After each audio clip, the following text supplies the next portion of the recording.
कृष्ण कन्हैयाଙ୍କର बड़ भाई बलराम प्रभुଙ୍କର जन्म विषय आप जानते कि सी भी बहुत इंटरेस्टिंग। आज्ञा हाँ, जितेबाला देवकी माँ आउ वसुदेव मथुरार बंदीशाल रोते कंस अति क्रूरतार सहित देवकींकर 6टी संतान को हत्या करता, किंतु देवकी माँ सप्तम गर्भ जी कि स्वयं कृष्णकर फास्ट एक्सपेंशन थे माने अनंत शेषनाग थे।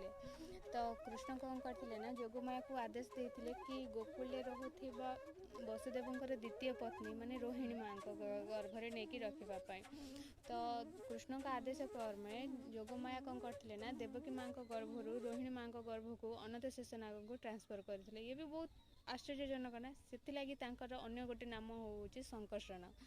आउ खाली सेतिक नुहे, बलराम प्रभु होउचंती समस्त शक्तिर सोर्स, समस्त बलर सोर्स, जो थे कि डिवोटीज माने जीवनर परम आनंद माने रमन को प्राप्त करें, से नाम होउची बलराम।